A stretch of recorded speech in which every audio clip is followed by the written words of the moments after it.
오늘 주보 하나님의 진리 등대 글을 올리면서 그 바로 앞절인 함께 교도한 말씀을 본문으로 하나님께 받으시는 교회 됩시다, 이런 제목으로 함께 를 나누고 합니다. 가인과 아벨 이야기는 우리가 잘 아는 이야기입니다. 최초의 살인사건이죠. 그것도 끔찍한 형제간의 살인사건, 이 불행한 이야기입니다.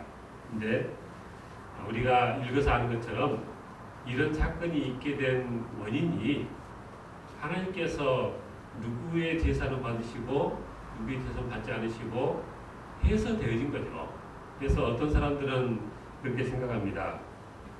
하나님 그런 반응 때문에 힘들어할 가인을 하나님께서 배려하셔서 하나님 속이 어떻든지 간에 그냥 가인의 제사도 받아주셨으면, 사실 하나님은 전지하신 하나님이시니까 가인이 그렇게 반응할 걸 또 미리 아셨을 테고 그런 참사가 일어날 줄도 미리 아셨을 텐데 왜 하나님께서 그렇게 하지 않으셨을까?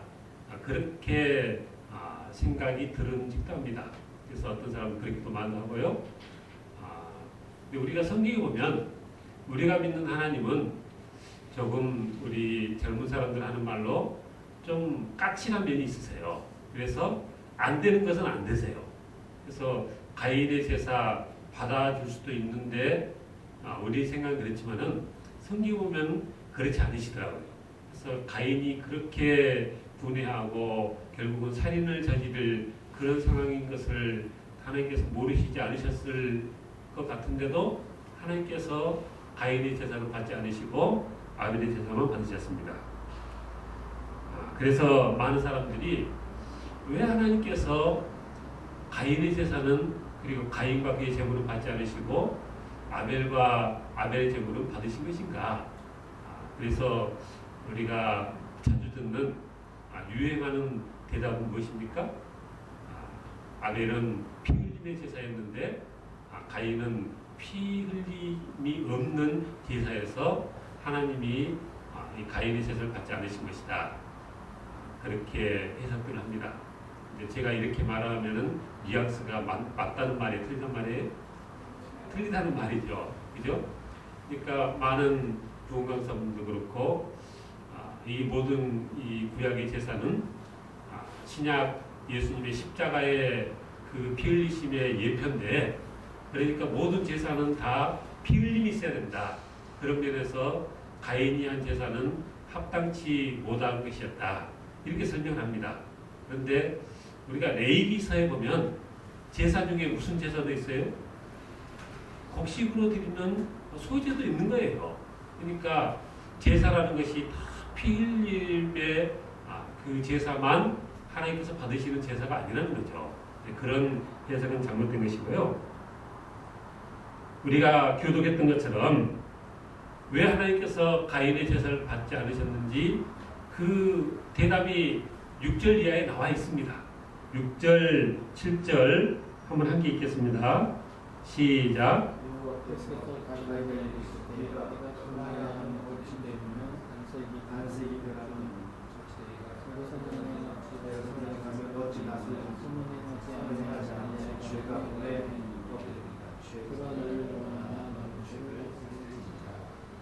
그러니까 하나님께서 가인의 제사를, 가인과 가인의 제물을 받지 않으신 이유가 뭐예요? 가인이 악한 사람이었다는 거죠. 가인의 그 평소의 삶이 그의 손에 이 죄가, 이 피가 가득한 그런 삶이었기 때문에 하나님께서 가인과 가인의 제물은 받지 않으셨고, 하나님께서 아벨과 아벨의 제물은 받으신 것이다, 한 것입니다. 하나님 앞에서 제사를 드렸다는 겉모습은 사실 비슷한 거잖아요. 제물이야 좀 달랐지만은 하나님 앞에 나와서 하나님께 제사를 드린 그 겉모습은 거의 비슷했는데, 한 사람의 제사와 그 사람은 하나님께서 받으시고 한 사람의 제사와 그 사람은 하나님께서 받지 않으시고, 그 결과가 그들의 인생이 너무나 달라졌다는 거죠. 그래서 이게 그 옛날 얘기만이 아니고 오늘날 우리의 드리는 예배에 있어서도 아마 동일한 얘기를 우리가 해볼 수 있지 않을까. 가인과 아벨이 똑같이 하나님 앞에 나가서 제사를 드렸지만은 한 사람의 그 제사는 받아들여지고 한 사람의 제사는 받아들이지 않는 것처럼 오늘날 많은 크리스찬들이 주일마다 하나님 앞에 나가서 예배를 드리지만 그리고 헌금도 드리지만 그러나 그 드리는 모든 크리스찬들의 예배가 다 하나님께서 받으신다는 실은 보장이 없는 것이라는 것입니다.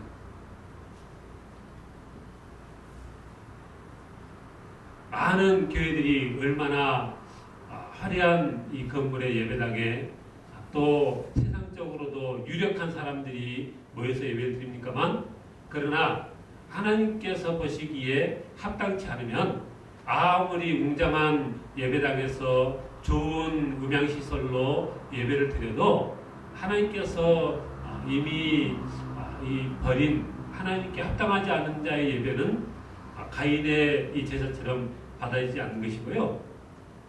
저 제3세계 우리가 가끔 선교 보고 하는 그런 것들 보면 얼마나 사람들이 가난하고 배운 것도 없고 예배당으로 할 것도 없이 그냥 허름한 그런 데서 예배를 드려도 하나님께서 기뻐하시는 심령들이면 그 예배는 하나님께서 받으신다는 것입니다. 그래서 우리가 주마다 이렇게 모여서 예배를 드리는데 과연 우리가 드리는 이 예배는 하나님께 받아들여지는 예배일까? 우리가 모이는 우리 이 서울연합교회는 과연 하나님께서 기뻐 받으시는 교회였을까? 우리가 그런 생각을 하게 되는 것이라는 것입니다. 우리 예배드리기 전에도 잠시 모여서 설명을 드렸지만은 제 개인적으로는 하나님의 인도하심이 있어서 비록 지하 예배당이긴 하지만은 오목교 근처에 이렇게 하나님께서 예배 처소를 허락해 주시고 그곳에 이제 예배를 드리게 되십니다. 근데 어쨌든 교회를 담임하는 입장에서 우리 훌륭하신 목사님들 이렇게 모시고 우리 귀하신 집사님들 모시고 목회하는 참 하나님 앞에 은혜스러운 일인데 이 귀한 분들을 그 지하 예배당으로 모시고 간다는 것이 참 한편으로 좀 아쉽습니다. 그런데 나름대로는 많이 기도해보고 여러 가지로 생각을 해봤어요. 제가 우리 개척교회 목사님들 한 달에 한 번씩 네트워크 모임이 있는데 우리가 이제 이런 계획이 있습니다. 어떻게 할까 하고 이제 저희 교회 이야기를 좀 내놨어요.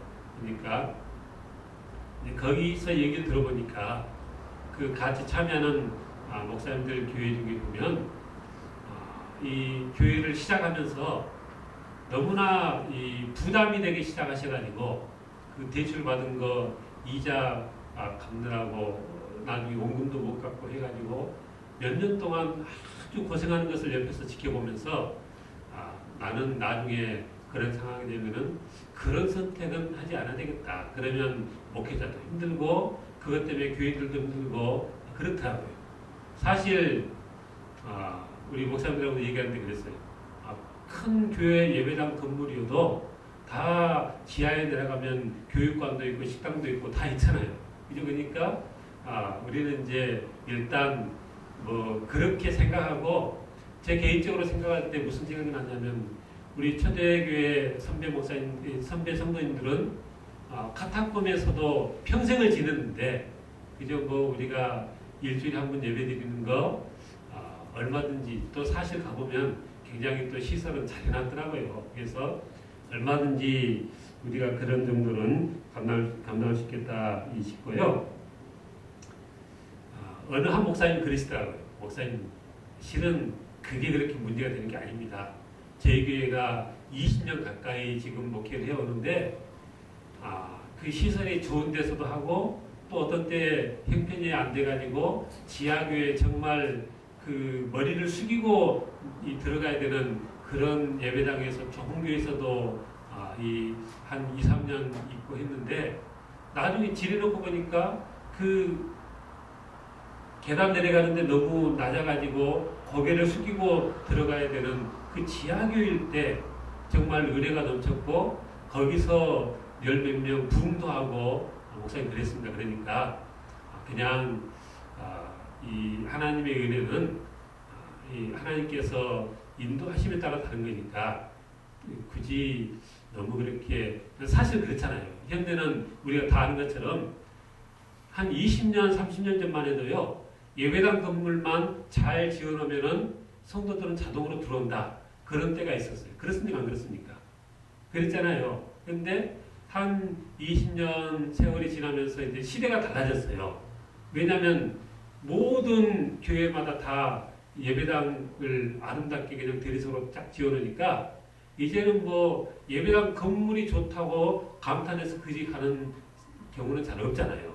그러니까 그 부담을 가지고 그렇게 한다고 해서 교회가 만약에 그렇게 준비하면은 교회가 부흥한다면 빚을 내서라도 해야 될 일이죠. 근데 시대가 그렇습니다. 시대가 그래가지고 성도님들이 예배당 건물 보고 오는 시대도 아니고 그렇게 해서 힘들어하는 많은 교회들도 보고 그래서 그런 선택은 하지 않아야 되겠다 그렇게 생각했습니다. 사실 이 오목교 쪽에 교회 보면서 사당역 근처에 교회도 같이 왔어요. 그리고 사당역 근처에 그 교회는 월세가 2배도 더 되는 곳이었는데 그래서 그래도 우리 부목사님들이 그쪽이 더 마음에 들어 하시면 훨씬 더 비용은 많이 들어도 기꺼이 그쪽을 할 마음이 있었거든요. 근데 우리 목사님들이 어떻게 더 이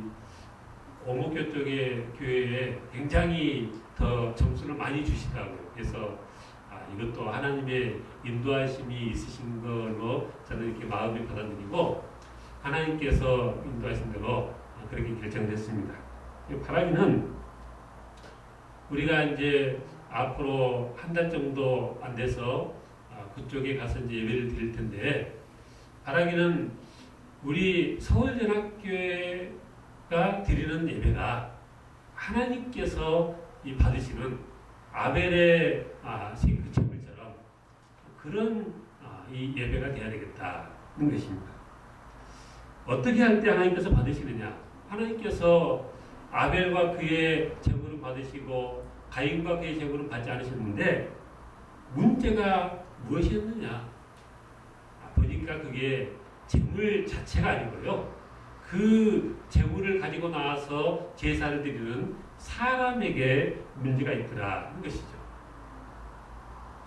2주간 그리고 지난 주간 저는 그 매일 성경 이사야서를 계속 읽고 있는데 이사야서에 보니까 그 하나님께서 하나님 앞에 제사 드리러 나오겠다고 그렇게 나와서 제사 드리는 그 제사 때문에 힘들어하시는 그 하나님을 보면서 이 하나님 앞에 드리는 예배가 그렇게 하나님을 힘들게도 할 수 있구나 라는 것을 새삼 느꼈어요. 이사야서 한번 1장 말씀을 한번 펴보겠습니다. 우리 다 같이 구약성경 이사야서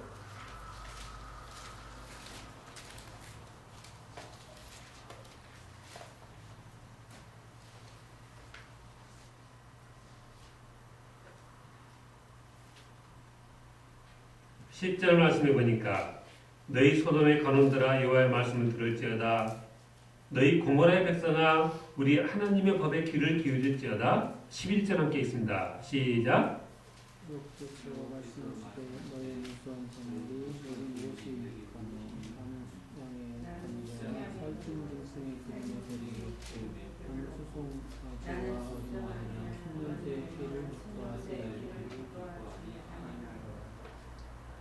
하나님께서 뭐라고 말씀하셨어요?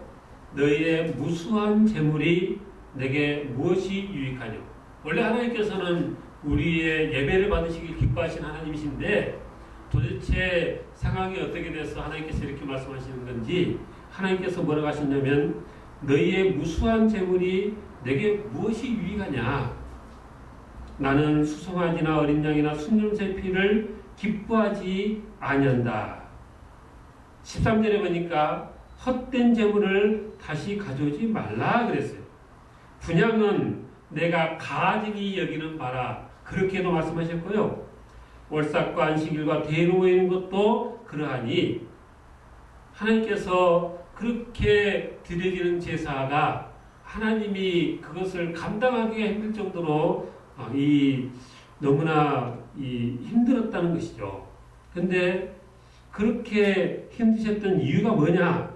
13절 그 하반절 마지막 부분에 보니까 왜 그렇게 힘들어하셨어요? 성의와 아울러 악을 행하는 것을 내가 견디지 못하겠노라 그랬습니다. 15절에도 보니까 너희가 손을 펼 때에 내가 내 눈을 너희에게서 가리고 너희가 많이 기도할지라도 내가 듣지 아니하리니 왜요? 이는 너희의 손에 피가 가득합니다. 그러니까 재물이 적어서 예배가 자주 안 드려져서 하나님께서 속상하신 게 아니고요. 기도가 부족해서 그러신 것도 아니고 그렇게 정한 시간 딱딱 나와서 하나님 앞에 제물도 드리고 제사도 드리고 기도도 하고 하긴 했는데 그렇게 하나님 앞에 나와서 예배하는 그들이 평소에 어떤 사람이었어요? 성의와 아울러 악을 행하는 자들이었고요. 그들의 손에 피가 가득한 자들이었다는 것입니다. 하나님의 바라심이 뭡니까? 거기 16절, 17절 한번 함께 읽겠습니다. 시작. 너희는 스스로 깨끗하게 하여 내 목전에서 행악을 그치고 17절 선행을 배우며 정의를 구하며 학대받는 자를 도와주며 고아를 위하여 신원하며 과부를 위하여 변호하라 하셨느니라. 하나님께서 원하시는 것은 그냥 나와서 제사만 드리고 제물만 바친다고 되는 게 아니고 그 나머지 날 세상에서 생활할 때 선행을 배우며 정의를 구하며 학대받은 자를 도와주고 고아를 위해서 신원하고 과부를 위해서 변호하는 그런 삶을 살다가 하나님 앞에 나오길 바라셨는데 하나님 앞에 나오기는 나오는데 늘 죄악으로 가득 찬 손에는 피가 가득한 그런 삶을 살다 나오니까 하나님께서 그 위선적인 이중적인 이스라엘 백성들로 인해서 하나님의 마음이 그렇게 힘들어하시고 무거우셨다는 것입니다. 지난주 한 목사님께서 우리가 예수님을 어떻게 믿어야 하는가 그런 설교 말씀하셨는데 그때도 마태복음 7장 말씀으로 뭐라 했어요? 나더러 주의 자는 자마다 다 천국에 들어갈 것이 아니요 다만 하늘에 계신 내 아버지 뜻대로 어쩌는 자라야 들어간다고요? 행하는 자라야 들어간다 그랬습니다. 그러니까 우리가 신앙생활하면서 믿음이 중요하다 하는데 이 믿음이라는 것이 마음으로 생각하고 마음으로 어떻게 하는 것만이 믿음이 아니고요. 이 기독교에서 요구하는 것은 우리가 그렇게 배우고 그렇게 깨달았으면 하나님의 뜻대로 직접 살아드리는 그 모습이 대단히 중요하다는 것입니다. 하나님께서 바라시는 것이 무엇입니까? 성도들이 이렇게 하나님을 본받아서 착한 성품의 이 사람들이 되어지길 바라신다는 것이죠. 긍휼히 여기고, 그죠? 고아를 불쌍히 여기고, 과부를 돌보고, 억울한 자를 위해서 그렇게 변호하고, 착한 사람이 되어야 한다는 것이죠. 제가 언제 설교하면서 그랬잖아요. 이삭이 그 우물을 짚고 빼앗아 놓으니까 그냥 빼앗으면은 그냥 넘겨주고 또 다른 데 가서 우물을 파고 그랬다고 말씀드렸는데 제가 볼 때는 하나님께서 기뻐하시는 이 크리스찬의 성품은 서로 이 맞붙어서 서로 그렇게 다투고 싸우고 내가 챙기고 많은 사람들이 그렇게 말해요. 세상이 이렇게 험한데 그래갖고 세상을 살 수 있겠습니까? 그러니까 더 드세지고 내 몫을 내가 챙길 수 있고 그래야죠.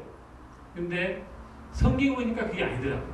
성경 보니까 착하고 모든 걸 양보하고 그렇게 살기를 하나님께서 바라시더라고요.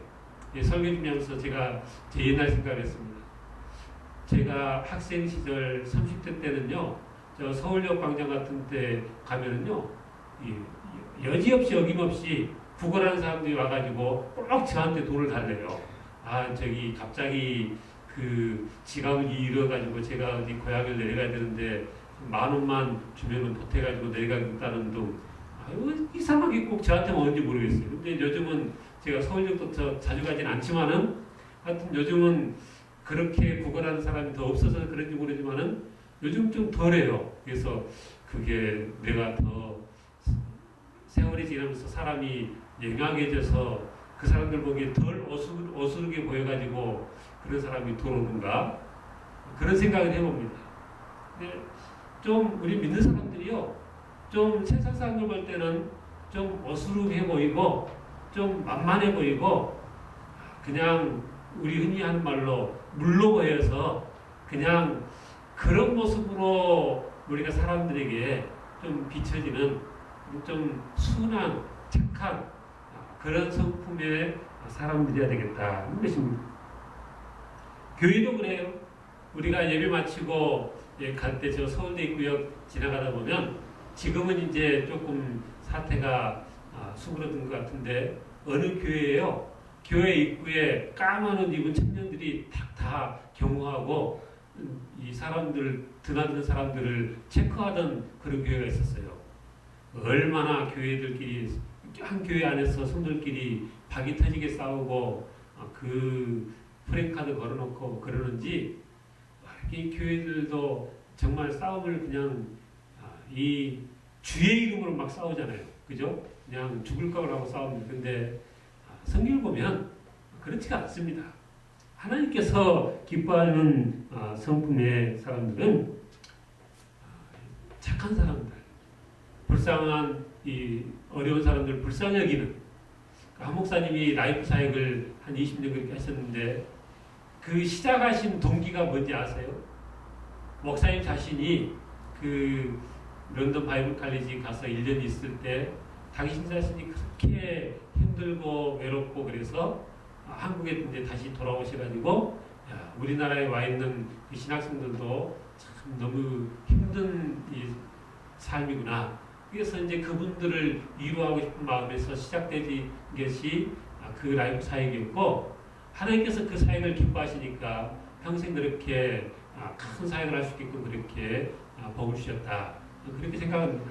그래서 우리가 하는 모든 이 교회 사역도 그 어려운 사람들을 불쌍히 여기고 선을 베풀고 제가 이 교회 오면서 그런 생각했습니다. 말씀을 묵상하면서 교회가 선한 이웃과 같은 그런 교회가 되어야 한다. 그죠? 우리가 그 신정동이에요. 참 동 이름도 굉장히 의례스럽죠. 신정, 하나님이 다스리시는 신정동, 원래 그런 뜻은 아닐 걸로 압니다만은 이 신정동에 우리가 교회를 그렇게 시작하면서 하나님의 그 사랑을 베푸는, 그래서 그 많은 어려움에 처한 사람들이 위로를 받고 하나님을 만나는 그런 귀한 사역을 해야 되겠다, 그런 생각입니다. 제가 몇몇 이 훌륭한 목사님들 보니까 그냥 교회를 키워나가는 것만이 유일한 목표가 아니고 힘들게 목회하는 개척교회를 후원하고 또 그렇게 이 개척교회를 설립하고 하는 것 자체가 교회의 이 목회 철학인 그런 목사님들을 봤습니다. 저도 제 개인적으로 그런 목사님들 보면서 하나님께서 우리 서울연합교회에 은혜를 주시면 우리도 그렇게 개척하는데 앞장서고 개척교회를 섬기는, 그래서 하나님께서 기뻐하시고 또 믿지 않는 사람들에게도 칭찬받는 그런 교회가 돼야 되겠다, 그렇게 생각합니다. 근데 그럴 수 있으려면 이게 믿음이 있어야 돼요. 믿음이 있어야 돼요. 우리가 며칠 전에 석탄일이었는데 전국에 그 연등을 걸어놓고 얼마나 많은 사람들이 하나님이 참신이 아닌 그 부처 앞에다 절을 하고 그랬습니까? 분통이 터지는 일이죠. 그죠? 그래서 우리가 그 믿지 않는 우상을 섬기는 이들을 바라보면서도 저들을 어떻게 전도해서 하나님 앞에 인도할까 그런 열심이 있어야 되겠고요. 또 우리 안으로는 우리 자신의 모습을 들여다보면서 우리가 성도라는 이름을 갖긴 가졌지만 우리가 매주마다 나와서 예배를 드리긴 드리지만 그러나 우리 자신을 돌아보면 믿기는 믿지만 예배는 드리긴 드리지만 우리의 이 신앙생활의 밑바닥이 하나님을 기쁘게 해드리고 하나님의 뜻을 이루는 아까 우리 이인영 목사님 기도 제목 중에 우리가 하나님과 통하게 해달라고 그렇게 기도 제목을 내시고 기도하셨는데 정말 그래야 될 것 같아요. 우리 신앙생활이 내 중심이 아니고 하나님과 소통이 되어서 하나님의 그 소원을 우리가 알고 하나님의 마음을 시원케 해드리는 그런 우리 개인의 삶이 되어지고 그런 우리 교회 사역이 되어야 되겠다 이것입니다. 성령 강림절에 하나님께서 이 성령을 우리에게 보내주셨는데 왜 보내주셨어요? 오전에 설교할 때 그 외국 목사님들 말씀하신 거 보니까 성령께서 우리의 인도자가 되시고 우리의 그 헬퍼가 되신다고 했어요. 그죠? 뭐를 도우시는 거예요? 우리가 하나님의 뜻대로 살기에 너무나 연약하니까 성령께서 떠나가지 아니하시고 내 안에 들어오셔서 늘 나와 함께 하시고 그렇게 함께 하셔가지고 뭘 하시는 거예요? 우리의 육신의 정욕은 죽이고 하나님께서 기뻐하는 뜻대로 살아갈 수 있도록 성령 하나님께서 도우시는 것입니다. 그러니까 성령 하나님께서 내 안에 들어와 계신 것으로 우리가 만족할 게 아니고 우리가 찬송 중에 성령 충만케 해달라고 찬송도 하는데 성령께서 내 안에 들어와 계신 성령께서 나를 온전히 주장하셔서 성령 충만해서 하나님의 뜻에 순종하고 하나님의 뜻에 그렇게 복종하는 그래서 죄를 이기고 선한 삶을 싸우는 그런 우리 개인이 그리고 교회가 되어야 되겠다 이것입니다. 오늘 주보에 실은 글처럼 가인이 그렇게 하나님 앞에 죄를 지으니까 하나님께서 벌을 하셨어요. 그러니까 하나님께서 하신 그 말씀 한마디에 가인이 어디 가든지 암만 농사를 해도 땅이 이 열매를 내지 않아서 결국은 포기를 하고 가인이 유리하는 방황하는 그 목동의 생활을 하게 됐잖아요. 그렇죠? 하나님의 눈밖에 한번 벗어나면 우리 인생은 소망이 없는 겁니다. 그래서 우리가 세상 사람들처럼 인간적인 방법으로 그저 어떻게든지 내가 챙겨보겠다 그런 마음으로 그렇게 살 게 아니라 우리의 참 소망, 우리의 복은 하나님께서 인정해 주시고 하나님께서 복을 주실 때 참된 복이 내게 있다. 그렇게 믿고 내 생각 뒤로 접어두고 하나님의 말씀 붙들고 하나님의 말씀에 순종해서 세상적인 방법이 아니라 하나님의 방법으로 선한 이 싸움을 싸우고 선한 삶을 살아서 하나님의 귀한 축복을 받으리고 하나님의 영광을 나타내는 그런 다 되시길 주를 축원합니다. 기도하겠습니다. 하나님 아버지 감사합니다. 하나님께서 이스라엘 백성들 끝내 하나님의 기대를 저버리고 그렇게 우상을 섬기고 세상 것에 빠져 살아갈 때 하나님께서 그들 영원히 버리지 않으시고 그들에게 장차 성령을 선물로 주시며 새로운 하나님을 잘 섬길 수 있는 부드러운 마음을 주실 것이라 이렇게 약속했던 것을 우리가 기억합니다. 성령 강림주일에 우리 자신을 돌아보게 하시고 내 안에 들어와 계신 성령님 우리의 그 성령님의 말씀에 순종하여서 성령님의 인도하신 대로 하나님의 뜻에 순종하는 삶을 살아서 하나님의 기쁨이 되지고 하나님께서 받으실 만한 우리 모든 서울연합교회 성도님들 그리고 서울연합교회가 되게 주장하시고 인도해주셔서 하나님의 기쁨이 되어지고 세상 사람들에게 하나님의 영광 드러내는 귀한 복된 삶 되게 주장하시고 인도해주셔서 감사합니다. 주 예수님 이름으로 기도하옵나이다. 아멘.